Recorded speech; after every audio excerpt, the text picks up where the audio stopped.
नमस्कार साथियों, civil step के इस YouTube चैनल में आप सबका स्वागत है। मेरा नाम है अजय और आशा करता हूं कि आप सब पूर्ण रूप से स्वस्थ होंगे, बहुत अच्छे से अपनी परीक्षा की तैयारी भी कर रहे होंगे। तो चलिए साथियों, आज की इस HPS मीन्स हिंदी की कक्षा को हम आरंभ करेंगे।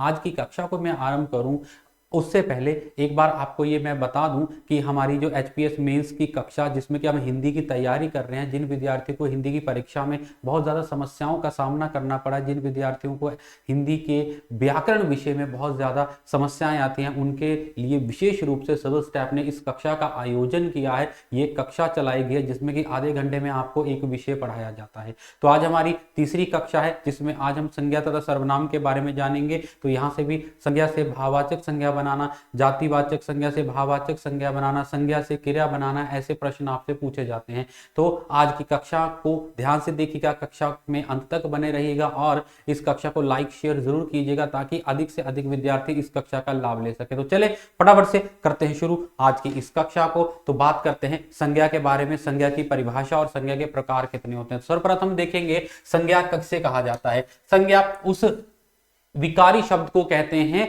जिससे किसी वस्तु, भाव और जीव के नाम का बोध होता हो, अर्थात किसी प्राणी, वस्तु, स्थान तथा भाव के नाम को संज्ञा कहते हैं। संज्ञा अगर साधारण शब्दों में कहा जाए, संज्ञा क्या है? किसी व्यक्ति, वस्तु, स्थान, भाव के नाम को संज्ञा कहा जाता है। या हम ऐसे कह सकते हैं किसी का भी नाम वो संज्ञा के अंतर्गत आता है। किसी भी वस्तु का नाम होगा, किसी भी प्राणी का नाम होगा, किसी भी जीव का नाम होगा, किसी भी स्थान का नाम होगा, वो सब संज्ञा के अंतर्गत आते हैं। तो यहाँ पर विकारी शब्द बोला गया। विकारी शब्द वे शब्द होते हैं जो कि लिंग, वचन, क्रिया, कारक के अनुसार परिवर्तित हो जाते हैं। हमने कल पढ़ा था, उसमें विकारी अविकारी शब्द आपको पढ़ाए थे। जिन्होंने कल की कक्षा नहीं देखी है वो कक्षा को जरूर देख लें, विकारी अविकारी शब्द आपको समझ में आ जाएंगे। ठीक है, तो संज्ञा क्या है? उस विकारी शब्द को कहते हैं जिससे किसी वस्तु, भाव और जीव के नाम का बोध होता हो, अर्थात किसी प्राणी, वस्तु, स्थान, भाव के नाम को संज्ञा कहा जाता है। ठीक है जी, जैसे कि पशु क्या है? जाति है। सुंदरता क्या है? गुण है, अर्थात भाव है। देखो व्यथा, सुंदरता क्या है? गुण है। व्यथा भाव है। मोहन व्यक्ति है। दिल्ली स्थान है और मारना क्रिया है। ठीक है, तो ये सारी की सारी क्या हो गई? संज्ञाएं होंगी। तो जैसे कि एक शब्द को हमने कल आपको जब हमने कक्षा ली थी तो उसमें आपको एक चीज बताई थी कि शब्द जो है प्रयोग के आधार पर जो इनका अर्थ अलग हो जाता है। कहीं एक शब्द संज्ञा के रूप में प्रयोग होता है, कहीं वही शब्द क्रिया के रूप में प्रयोग होगा, कहीं पर शब्द विशेषण के रूप में प्रयोग होता है। तो देखें, जैसे कि उदाहरण हमारे पास है, खेल शब्द है, खेल मैदान में है, तो यहाँ पर खेल शब्द संज्ञा के रूप में प्रयोग किया गया है। मैं क्रिकेट खेलता हूं, ठीक है, तो यहाँ पर जो खेल शब्द है वो क्रिया के रूप में प्रयोग हो गया। ठीक है, उसी प्रकार से बदलाव शब्द है। बदलाव हमेशा जीवन में आते हैं, तो बदलाव यहाँ पर संज्ञा के रूप में प्रयोग किया गया है। और क्रिया के रूप में जब इसको प्रयोग करेंगे तो हमें बदलाव के लिए तैयार रहना चाहिए। तो यहाँ पर जो शब्द है वो क्रिया के रूप में प्रयोग हो गया। ठीक है, तो प्रयोग के आधार पर हमने किया था ना, प्रयोग के आधार पर शब्दों के भेद। तो मैंने आपको ये भी बताया था, जब हमने कक्षा को अंत किया था, कक्षा को विराम दिया था, तो हमने एक चीज देखी थी कि मैंने बताया था कि शब्दों को संज्ञा, सर्वनाम, विशेषण, क्रिया विशेषण, अलग अलग प्रयोग के आधार पर भी शब्दों के 8 प्रकार के भेद हैं। ठीक है, तो वही है ये संज्ञा शब्दों को कैसे क्रिया के रूप में प्रयोग किया जाता है, कैसे संज्ञा शब्द अलग अलग विशेषण के रूप में कैसे बदलता है, वो सारी चीजें हैं ये। ठीक है, तो उसके बाद जैसे कि सोना शब्द है, अब सोना, मुझे सोना है, तो ये क्या हो गया? यहाँ पर सोना कौन सी क्रिया हो गई? ठीक है, और सोना बहुत कीमती धातु है, तो सोना यहाँ पर क्या हो गया? संज्ञा का कार्य कर रहा है। ठीक है, तो ये सारे के सारे जो हो गए संज्ञा शब्द हो गए। ठीक है, उसके बाद हमारे पास संज्ञा की उदाहरणें आती हैं, जैसे इसमें प्राणियों के नाम आते हैं, वस्तुओं के नाम आते हैं, स्थानों के नाम आते हैं, भावों के नाम आते हैं। हमने ये पढ़ना, किसी व्यक्ति, वस्तु, स्थान, प्राणी के नाम को संज्ञा कहा जाता है। तो देखो प्राणी में क्या आ गया? मोर, घोड़ा, घाट, महात्मा गांधी, ये सारे के सारे प्राणी हो गए। वस्तु जैसे किताब, रेडियो, चद्दर, ये सब संज्ञाएं हैं। स्थान में दिल्ली, लाल किला, ताजमहल, भारत, ये स्थान आ गया। और वीरता, बुढ़ापा, मिठास, खट्टा, ये भाव आ गए। ठीक है, तो ये हमारे पास संज्ञा की उदाहरणें थी। अब हमारे पास संज्ञा के भेद आते हैं। संज्ञा के कितने भेद हैं? संज्ञा में पहला है व्यक्तिवाचक संज्ञा, जातिवाचक संज्ञा, समूहवाचक संज्ञा, जो ठीक है, द्रव्यवाचक संज्ञा और भाववाचक संज्ञा। ये हमारे पास संज्ञा के भेद आते हैं। अब एक एक कर इन संज्ञा के बारे में जानेंगे। व्यक्तिवाचक संज्ञा किसे कहा जाता है? जिस शब्द से किसी विशेष व्यक्ति, वस्तु, स्थान के नाम का बोध होता है उसको व्यक्तिवाचक संज्ञा कहा जाता है। व्यक्तिवाचक कहाँ या कैसे याद रखेंगे? जैसे हम बोलते हैं ना ये मेरा व्यक्तिगत, जैसे मैं बोलूं ये पेन मेरा व्यक्तिगत है, व्यक्तिगत मतलब पर्सनल, ठीक है, तो उसी को ये बोला जाता है व्यक्तिवाचक में जो शब्द खास व्यक्ति, वस्तु, स्थान के लिए प्रयोग किए जाते हैं, हर किसी के लिए प्रयोग नहीं किए जाएंगे, उनको व्यक्तिवाचक संज्ञा कहा जाता है। जैसे व्यक्तिवाचक में संध्या, धर्मेश, सुरेश, सचिन, ये सारे के सारे क्या होंगे? व्यक्तियों के नाम होंगे। अब देखो जैसे संध्या नाम, जिसका संध्या नाम होगा तो संध्या उसी को कहा जाएगा, हर किसी को संध्या नहीं कहा जा सकता। अब मेरा नाम अजय है तो अजय, मुझे ही अजय कहा जाएगा, या किसी और का नाम अगर अजय होगा तो उसके लिए इस नाम का प्रयोग होगा, परंतु हर किसी को हम अजय नहीं कह सकते, क्योंकि ये क्या है? व्यक्तिवाचक। जो किसी व्यक्ति का नाम आता है वो व्यक्तिवाचक संज्ञा के अंतर्गत आता है, ठीक है। इसीलिए बोला गया किसी विशेष व्यक्ति, वस्तु, स्थान के लिए जिन शब्दों का प्रयोग किया जाता है उसको व्यक्तिवाचक संज्ञा कहा जाता है, ठीक है। उसके बाद जैसे गीता मतलब भगवत गीता, रामायण, कार, घर, ये सारे के सारे क्या आगे? वस्तुवाचक संज्ञा आगे, मतलब जो व्यक्तिवाचक संज्ञा, जैसे वस्तुओं के नाम हो गए। स्थान जैसे कच्छ, गुजरात, मुंबई, दिल्ली, तो ये क्या हो गए? ये भी व्यक्तिवाचक संज्ञा के अंतर्गत आ गए। दिशाओं के नाम उत्तर, पश्चिम, पूर्व और दक्षिण। अब उत्तर दिशा को ही उत्तर दिशा कहा जाएगा, पूर्व दिशा को ही पूर्व दिशा कहा जाएगा, तो मतलब कि ये क्या हो गए? विशेष दिशा के लिए ही प्रयोग किए जाएंगे। अब पश्चिम दिशा, पश्चिम शब्द हर किसी दिशा के लिए प्रयोग नहीं किया जाएगा, सिर्फ पश्चिम के लिए ही प्रयोग किया जाएगा, ठीक है। इसको बोला जाता है दिशाओं के नाम। उसके बाद आता है नदियों के नाम, जैसे कि गंगा, यमुना, सरस्वती, कावेरी और नर्मदा, ये नदियों के नाम आ गए। तो यहां से आपको क्या स्पष्ट हुआ? किसी खास व्यक्ति, वस्तु, स्थान के नाम को व्यक्तिवाचक संज्ञा कहा जाता है, ठीक है। अब जैसे गंगा नदी, तो गंगा नदी एक ही है, यमुना वही नदी है, ठीक है। उसी प्रकार से जैसे हम बोलेंगे जो हमारे पास सरस्वती आ गई, कावेरी आ गई, ठीक है। तो ये सारे के सारे जो नाम है ये एक विशेष नदियों के लिए प्रयोग किए जा रहे हैं, ठीक है। तो ये व्यक्तिवाचक संज्ञा होगी। उसके बाद हमारे पास आता है जातिवाचक संज्ञा। जातिवाचक संज्ञा कौन सी होती है? जिस शब्द से एक जाति के सभी प्राणियों अथवा वस्तुओं के नाम का बोध होता है उसको जातिवाचक संज्ञा कहते हैं, ठीक है। एक इसमें क्या कहा गया? जिस एक शब्द से एक जाति के सभी प्राणियों, मतलब जिस शब्द का हम प्रयोग करेंगे और एक जाति के सभी प्राणियों का बोध होता होगा उसको जातिवाचक संज्ञा कहा जाता है, ठीक है। कि मतलब जिस शब्द से एक जाति के सभी प्राणियों का बोध होगा। जैसे कि यहां पर शब्द है बच्चा। अब मैंने बच्चा बोला तो बच्चा मतलब जैसे बोलेंगे कि ये बच्चा है अभी, ठीक है। तो बच्चा मतलब जो बच्चे होते हैं सभी उसके तरह ही होते हैं, ठीक है। हम बोलेंगे कि बच्चों जैसे काम मत करो, तो बच्चों जैसे काम कि जो बच्चे काम करते हैं तो सभी बच्चे वो काम करते हैं, तो संपूर्ण जाति का बोध हो जाएगा, ठीक है। जानवर, अब मैंने बोला जानवर, तो जानवर के अंतर्गत सभी जानवर आ जाएंगे, बच्चे के अंतर्गत सभी बच्चे आ जाएंगे, ठीक है। अब बच्चा शब्द मैं इसको भी बच्चा बोल, एक को बच्चा बोल, वो देखो बच्चा आया, वो भी बच्चा है, वो भी बच्चा है, तो बच्चा शब्द सबके लिए प्रयोग हो रहा है। जानवर, ये जानवर है, वो जानवर है। आगे फिर उसका जब भेद किया जाएगा, अगर कुत्ता, बिल्ली, शेर, तो वो फिर क्या चला जाएगा? व्यक्तिवाचक संज्ञा में चला जाएगा। अगर हमने बोल रहे हैं बच्चा, ठीक है, तो जातिवाचक संज्ञा कि बच्चा है, ठीक है। अब उसको हम क्या करेंगे? अगर उसका नाम दे देंगे कि ये राकेश है तो फिर क्या हो जाएगा? उसका नाम क्या हो जाएगा? फिर वो व्यक्तिवाचक संज्ञा बन जाएगी, ठीक है। तो व्यक्तिवाचक संज्ञा हो गई किसी खास व्यक्ति, वस्तु, स्थान, और जातिवाचक संज्ञा क्या होगी?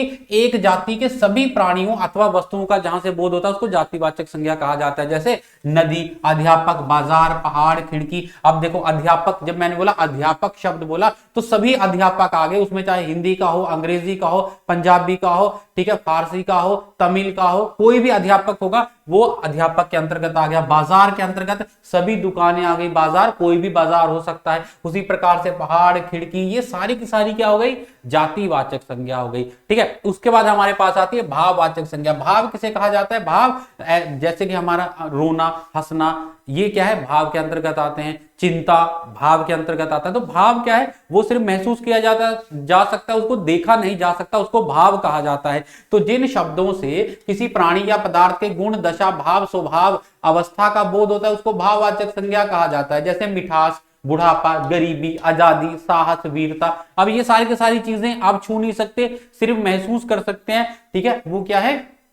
भाववाचक संज्ञा। अब मिठास, हमने मीठा, मैं बोलूंगा ये मीठा है, रसगुल्ला मीठा दिखाई दे रहा है, परंतु किसके कारण मीठा है? वो उसके अंदर का भाव मिठास। तो मिठास कभी देखी है? महसूस की है कि बहुत मीठा, इसमें बहुत मिठास है। तो मिठास सिर्फ महसूस की जा सकती है, बुढ़ापा महसूस किया जा सकता है। उसी प्रकार से गरीबी क्या है? गरीबी क्या चीज है? गरीबी भी महसूस की जा सकती है। आजादी, ठीक है, वो भी क्या है? महसूस की जा सकती है। ये सारे के सारे भाव है जिनको सिर्फ महसूस किया जा सकता है। तो ये भाववाचक संज्ञा आ गई। उसके बाद हमारे पास आता है द्रव्यवाचक संज्ञा। द्रव्यवाचक संज्ञा क्या होती है? वे शब्द जो किसी वस्तु की द्रव्यता का बोध कराते हैं उनको द्रव्यवाचक संज्ञा कहते हैं, या वह शब्द जो किसी तरल, ठोस, धातु, अधातु पदार्थ, द्रव्य आदि का, जिसमें कि मटेरियल का बोध होगा, किसी धातु का बोध होगा, किसी गैसीय पदार्थ का बोध होगा, तरल हो, गैसीय हो, धातु हो, अधातु हो, किसी भी प्रकार से किसी वस्तु का बोध होता है, उसको द्रव्यवाचक संज्ञा कहा जाएगा।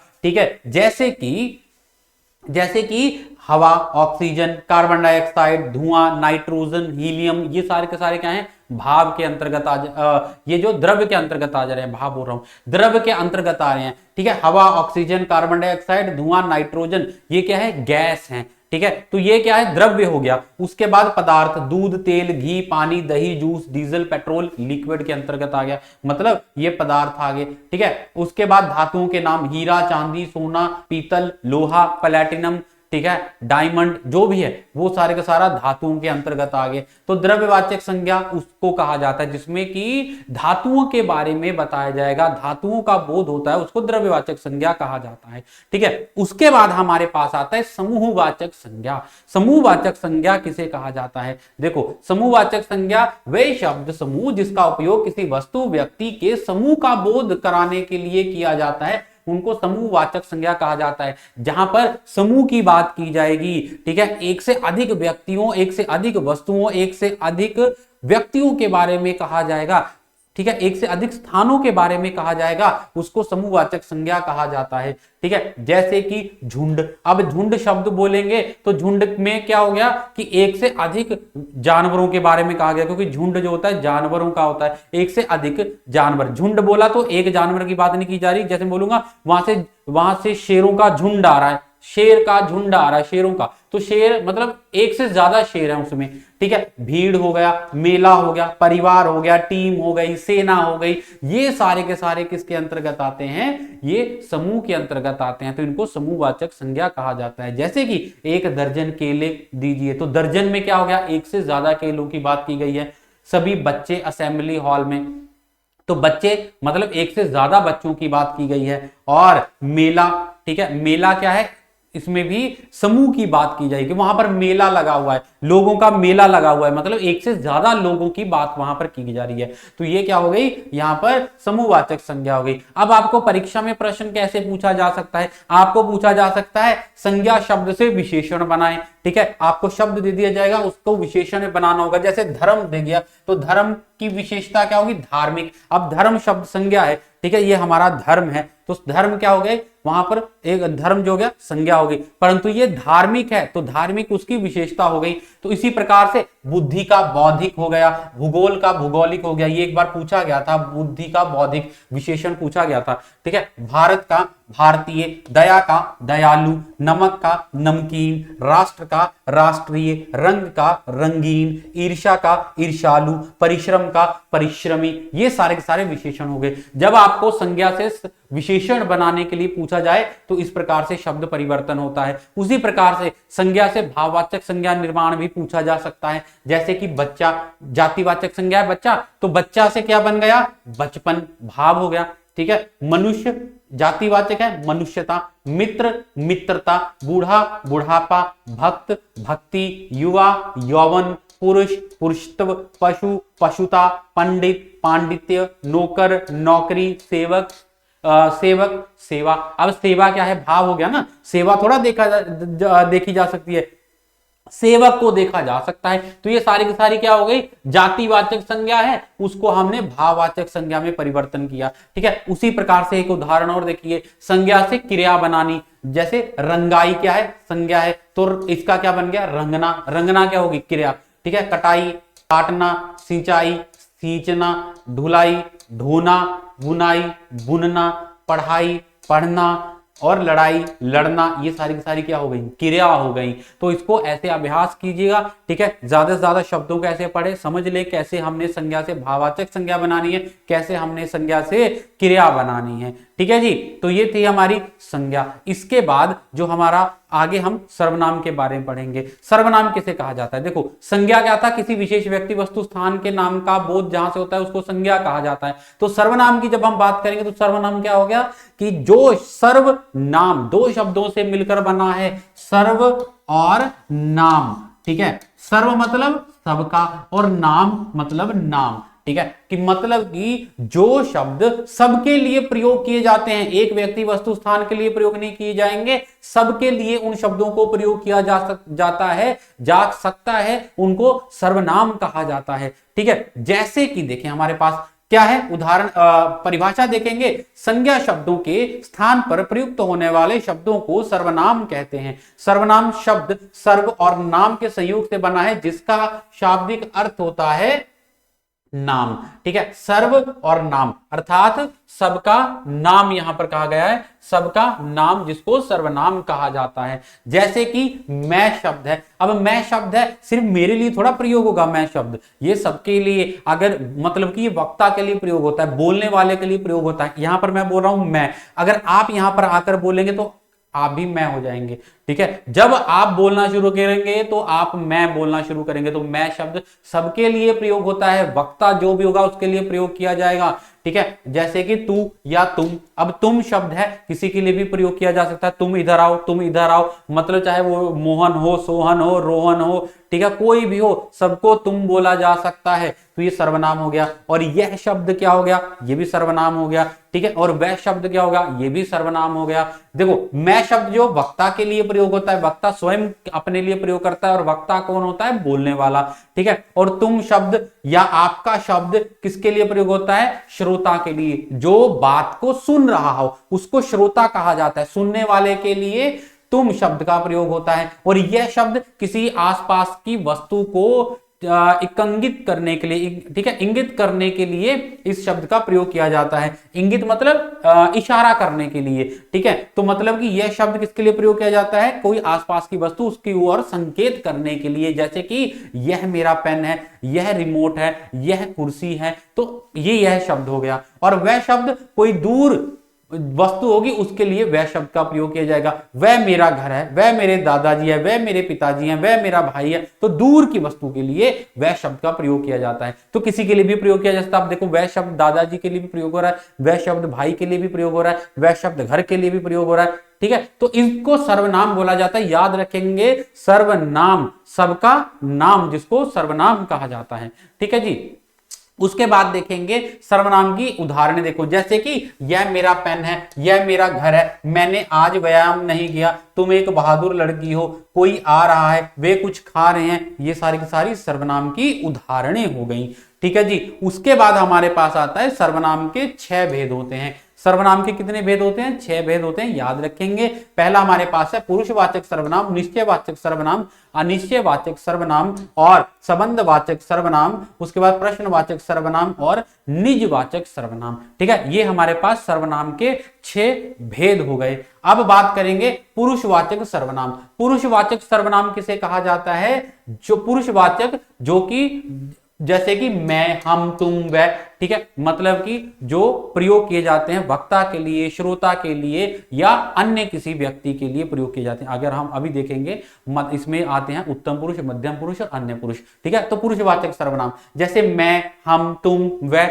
ठीक है, तो किसी व्यक्ति के लिए ये शब्द प्रयोग किए जा रहे हैं तो व्यक्ति, इसको बोला जाएगा पुरुषवाचक सर्वनाम। या पुरुष के लिए, सिर्फ ये नहीं कि पुरुष के लिए, सिर्फ महिलाओं के लिए भी, सबके लिए ये प्रयोग होते हैं, ठीक है। तो पुरुषवाचक सर्वनाम हो गया। निश्चयवाचक सर्वनाम जो होता है, जैसे किसी निश्चित व्यक्ति, जो निश्चित वस्तु के लिए, निश्चित व्यक्ति के लिए शब्द प्रयोग किया जाता है। जैसे कि यह मेरा भाई है, वह मेरा घर है, तो मतलब निश्चित वस्तु के लिए ऊपर संकेत करने के लिए इसका प्रयोग किया जाता है। अनिश्चयवाचक सर्वनाम जैसे कोई कुछ, तो अनिश्चयवाचक सर्वनाम ये वाले होते हैं, ठीक है। कोई कुछ, जैसे कि अनिश्चित वस्तुओं के लिए इसका प्रयोग किया जाता है। कोई दरवाजा खटखटा रहा है, कोई बाहर खड़ा है, कुछ तो दाल में काला है, मतलब कि अनिश्चित। क्या दाल में काला है, कौन दरवाजा खटखटा रहा है, मतलब वहां पर अनिश्चितता है, ठीक है। उसके बाद आ गया संबंध वाचक सर्वनाम, संबंधवाचक सर्वनाम जो संबंध बताता है, दो व्यक्ति वस्तु स्थानों के बीच में संबंध जोड़ेगा, उसको संबंधवाचक सर्वनाम कहते हैं। उसके बाद आता है प्रश्नवाचक सर्वनाम, जहां पर किसी प्रकार का कोई प्रश्न किया जाता है, कौन,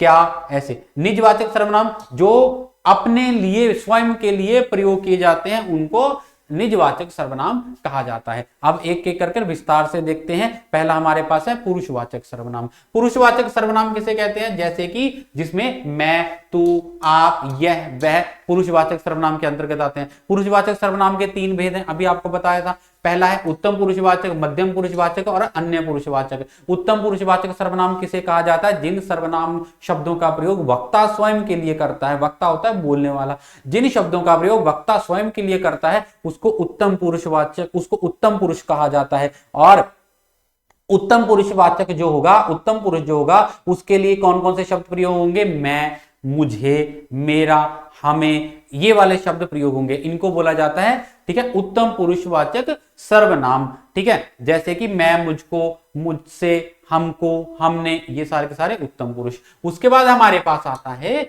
मध्यम पुरुषवाचक सर्वनाम। जिन सर्वनाम शब्दों का प्रयोग वक्ता द्वारा बात सुनने वाले के लिए किया जाता है उसे मध्यम पुरुषवाचक सर्वनाम कहा जाता है। अब देखें, एक हो गया वक्ता जो बात को कह रहा है, एक हो गया श्रोता जो बात को सुन रहा है। वक्ता और श्रोता जिसके बारे में बात करेंगे वो हो गया अन्य पुरुष। ठीक है, अभी यहां पर बात कर रहे हैं हम मध्यम पुरुष। तो मध्यम पुरुष कौन हुआ? श्रोता। वक्ता जिससे बात करता है उसको श्रोता कहा जाता है। ठीक है, तो वक्ता जिससे बात करता है उसको श्रोता कहा जाता है या फिर उसको मध्यम पुरुष कहा जाता है। और मध्यम पुरुष के लिए कौन से सर्वनाम शब्दों का प्रयोग होता है? जैसे कि तू, तुम, तुम्हारा, आपका, ये।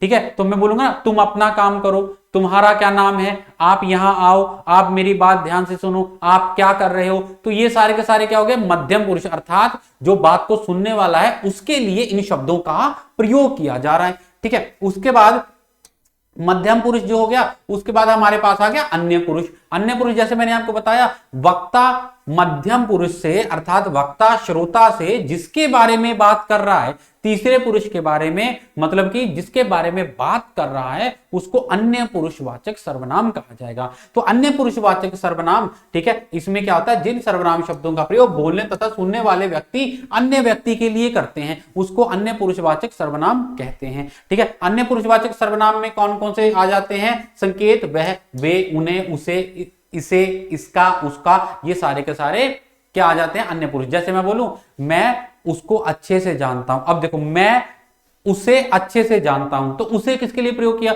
अब जिससे मैं बात करूंगा उसे थोड़ा बोलूंगा, मतलब मैं जो है मध्यम पुरुष से किसी तीसरे व्यक्ति के बारे में कह रहा हूं कि मैं उसे अच्छे से जानता हूं। ठीक है, तो मतलब तीसरे व्यक्ति के बारे में। अब देखो उदाहरण देखो कुछ, मेरा और उसका कोई संबंध नहीं है, मेरा और उसका। अब मैं जो श्रोता से नहीं बोल रहा हूं, ये मैं मेरा और उसका मतलब तीसरे व्यक्ति से बोल रहा हूं। मेरा उसका कोई संबंध नहीं है, वह एक ईमानदार नेता है, वह एक ईमानदार नेता है, मतलब तीसरे व्यक्ति के बारे में बात की जा रही है। मैंने उन्हें बाजार में देखा, तीसरे, मैंने आपको नहीं, मैंने उन्हें बाजार में देखा, वह आदमी मुझे जानता है और मैंने उसे 2000 रुपए दिए। मतलब किसी तीसरे व्यक्ति को, मैं श्रोता को बोल रहा हूं कि मैंने उसे 3000 रुपए दिए या 2000 रुपए दिए। ठीक है, तो ये थे हमारे उत्तम पुरुष, मध्यम पुरुष और अन्य पुरुष, याद रखिएगा। अब उसके बाद हमारे पास आता है अनिश्चयवाचक सर्वनाम। अनिश्चयवाचक सर्वनाम जिन सर्वनाम शब्दों से किसी निश्चित व्यक्ति वस्तु का बोध नहीं होता है, निश्चित व्यक्ति या वस्तु का बोध नहीं होगा, उसको अनिश्चयवाचक सर्वनाम कहा जाता है। जैसे कि कोई, कुछ उदाहरण मैंने आपको दे दी थी, कोई दरवाजा खटखटा रहा है, कोई छत पर घूम रहा है, कुछ तो दाल में काला है, दूध में कुछ गिर गया है, मतलब अनिश्चयवाचक सर्वनाम होंगे। इसमें अनिश्चितता का बोध हो रहा है कि क्या दूध में क्या गिर गया है, छत पर कौन है ये हमें पता नहीं, दरवाजा कौन खटखटा रहा है ये हमें पता नहीं है। ठीक है, ये अनिश्चयवाचक सर्वनाम हो गए। उसके बाद हमारे पास आता है निश्चयवाचक सर्वनाम। निश्चयवाचक सर्वनाम कौन सा होता है? जिन सर्वनाम शब्दों से किसी निश्चित व्यक्ति वस्तु का बोध होता हो उसको निश्चयवाचक सर्वनाम कहा जाता है। निश्चित व्यक्ति वस्तु का बोध होगा। ठीक है, जैसे कि यह और वह निश्चयवाचक सर्वनाम के उदाहरण हैं। ठीक है, जैसे कि यह मेरी पुस्तक है, यह मेरा पेन है, यह मेरी घड़ी है। ठीक है, तो यह तो मतलब निश्चित के और बात की जा रही है, तो निश्चित व्यक्ति का, निश्चित वस्तु का और यह स्थान बहुत अच्छा है, तो निश्चित स्थान का बोध हो रहा है। ठीक है, तो इसको बोला जाता है निश्चयवाचक सर्वनाम। उसके बाद आता है हमारे पास प्रश्नवाचक सर्वनाम। जिन सर्वनाम शब्दों से प्रश्न पूछने का बोध होता हो उसको प्रश्नवाचक सर्वनाम कहा जाता है। इसमें कौन, क्या और किसकी, इन शब्दों का प्रयोग किया जाता है। ठीक है, जैसे कि राम के पिताजी का नाम क्या है, यह किसकी पुस्तक है, भारत का प्रधानमंत्री कौन है, तो इसमें जो है प्रश्न पूछे गए हैं। उसके बाद हमारे पास आता है संबंधवाचक सर्वनाम। जिन सर्वनाम शब्दों में दो अलग अलग बातों या वाक्यों के बीच में संबंध बताया जाएगा, ठीक है, उसको संबंधवाचक सर्वनाम कहा जाता है। दो जिसमें संबंध बताया जाएगा। ठीक है, अगर मैंने पूछा वो मेरी बहन है, तो विद्यार्थी क्या कहते हैं, इसको संबंधवाचक बनाते हैं कि मेरा और उसका संबंध बताया जा रहा है, परंतु नहीं, संबंधवाचक सर्वनाम जो होगा कैसे प्रयोग किया जाएगा वाक्य में, जैसे जिसकी लाठी उसकी भैंस। अब देखो कि जिसकी लाठी उसकी भैंस, संबंध बताया जा रहा है, लाठी और भैंस का संबंध बताया जा रहा है। ठीक है, कि जिसकी लाठी मतलब लाठी में जिसके पास शक्ति होगी वही अधिकार करेगा, तो मतलब संबंध बताएगा। जैसे इसमें शब्दों का प्रयोग होगा, जैसे ही उसने खाना खाया वह सो गया। ठीक है, खाना खाना और सोने का संबंध हो गया। तो ठीक है, तो ये हो गया हमारे पास। देखो यह वही आदमी है जिसका पुत्र परीक्षा में अव्वल आया, जो कल आएगा सो इनाम पाएगा, जो मेहनत करते हैं वे सफल होते हैं, जिसको आना है वह आ सकता है, वह कौन है जो रो रहा है, जिसका काम उसका नाम। तो यहां पर संबंध बताया जा रहा है नाम और काम का। ठीक है, जो वह कौन है जो रो रहा है, तो रोने और उसका संबंध बताया जा रहा है। जो मेहनत करते हैं वे सफल होते हैं, तो मेहनत और सफलता का संबंध बताया जा रहा है। ठीक है, तो यहां पर इनको जैसे कि जो, तो, जैसे, वैसे, जिसकी, उसकी, ऐसे शब्दों से शुरू होंगे वो संबंधवाचक सर्वनाम आ जाएंगे। उसके बाद हमारे पास आता है निजवाचक सर्वनाम। जिन सर्वनाम शब्दों का प्रयोग कर्ता स्वयं के लिए करता है उनको निजवाचक सर्वनाम कहते हैं। कर्ता, अब देखो अंतर है यहां पर हमने ये नहीं बोला कि वक्ता स्वयं के लिए करता है, यहां पर बोला गया कर्ता स्वयं के लिए करता है। जो भी कार्य करने वाला होगा, चाहे वो मध्यम पुरुष हो, चाहे अन्य पुरुष हो, चाहे उत्तम पुरुष हो, तो उसके लिए जो शब्दों का प्रयोग होगा उनको निजवाचक सर्वनाम। कर्ता होना चाहिए, वो क्रिया को करने वाला होना चाहिए, उसको कर्ता, जो क्रिया करता है उसको कर्ता कहा जाता है। तो कर्ता जो शब्दों का प्रयोग अपने लिए करता है उनको निजवाचक सर्वनाम कहते हैं। जैसे कि मैं अपना काम जानता हूं, मैं अपना खाना बना रहा हूं, तुम अपनी पुस्तक पढ़ो, तो इसमें अपनी, देखो ये अपनी, अपना, अपना, ये सारे के सारे निजवाचक सर्वनाम आ गए। ठीक है जी, तो ये थे हमारे आज के जो विषय था संज्ञा और सर्वनाम, और आशा करता हूं आपको आज का विषय समझ में आ गया होगा। संज्ञा और सर्वनाम बड़ा सरल सा विषय है, परंतु यहां पर गलती कहां पर होती है कि जब आपको वाक्य दे दिया जाता है या फिर आपको एक वाक्य में से एक शब्द बोला जाता है कि रेखांकित शब्द को इसमें परिवर्तन करें, ठीक है, तो वहां पर जो विद्यार्थी गलती कर देते हैं, जिसमें आपको संज्ञा में उदाहरणें भी बताई थी कि संज्ञा का विशेषण बनाना, संज्ञा का भाव बताना, संज्ञा का क्रिया बनाना। ठीक है, तो इनको अच्छे से पढ़ लीजिएगा। ठीक है जी, आज की क्लास को यहीं पर विश्राम देते हैं। एक बार सभी इस कक्षा को ज्यादा से ज्यादा शेयर कर दीजिए अपने मित्रों तक, ताकि सभी इस कक्षा का लाभ ले सकें। और अगर आपको यह कक्षा अच्छी लगी है तो इस कक्षा को लाइक जरूर कीजिएगा, और जो हमारे चैनल पर प्रथम बार आए हैं तो हमारे चैनल को सब्सक्राइब जरूर कीजिए। चले आज की कक्षा को देते हैं विराम। आप सबका बहुत बहुत धन्यवाद। कक्षा में अंत तक बने रहने के लिए स्वस्थ रहें, सुरक्षित रहें और मस्त रहें।